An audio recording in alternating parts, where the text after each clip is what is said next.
En France, la consommation d'alcool constitue la deuxième cause de décès prématuré après le tabac. Elle peut par exemple être responsable d'accidents et à plus long terme, elle augmente les risques pour de nombreuses pathologies, comme certains cancers, maladies cardiovasculaires, maladies digestives.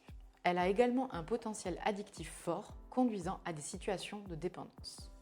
En France, la consommation moyenne par personne est en baisse depuis plusieurs décennies. Cette tendance est principalement attribuable à la diminution du vin de table. Les consommations quotidiennes laissent place à des pratiques plus occasionnelles et festives. Il existe différents types de boire. Les types d'alcool, les quantités, la fréquence et le contexte de consommation sont autant de composantes qui révèlent des pratiques variées.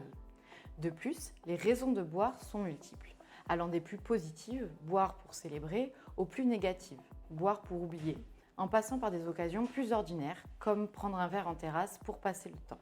Il est donc plus juste de parler des consommations, notamment parce qu'elles impliquent des répercussions diverses sur la santé.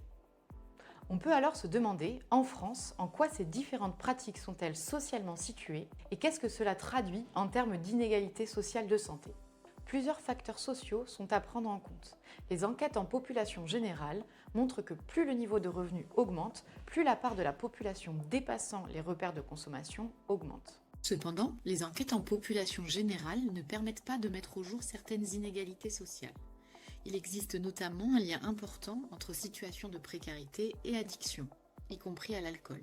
Le niveau d'éducation n'a pas d'effet clair chez les hommes, à l'exception des moins de 30 ans, pour lesquels la consommation est plus importante chez les plus diplômés.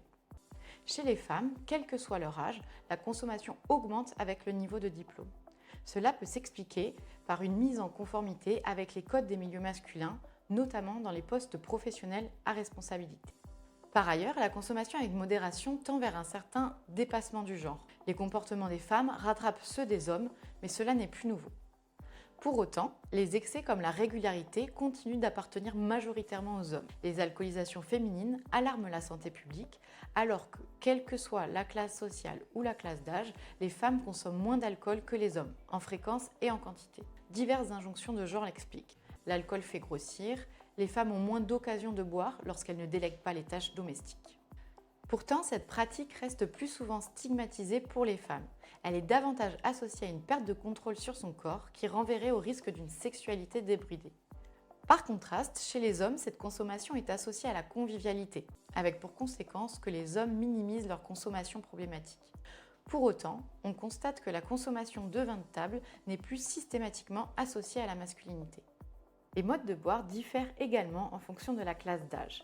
La fréquence de consommation augmente avec l'âge, alors que la quantité consommée par prise diminue. En effet, bien que la consommation régulière soit en baisse chez les plus de 55 ans, elle reste bien plus répandue que chez les plus jeunes. La consommation s'effectue généralement sans perte de contrôle et le vin est considéré comme un aliment à part entière.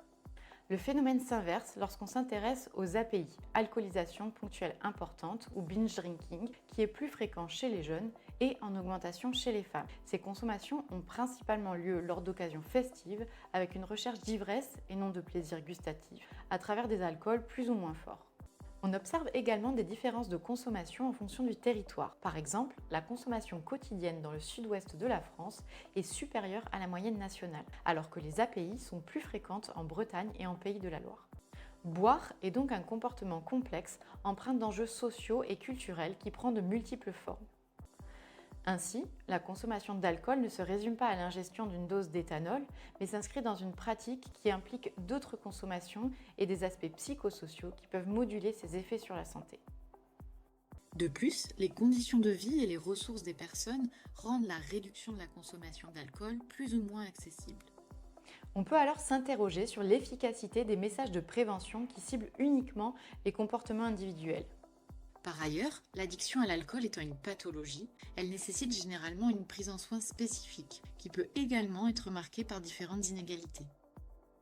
Les interventions qui visent à réduire la consommation d'alcool et ses risques pour la santé doivent donc tenir compte de ces dimensions sociales pour améliorer leur efficacité et ne pas aggraver les inégalités sociales de santé.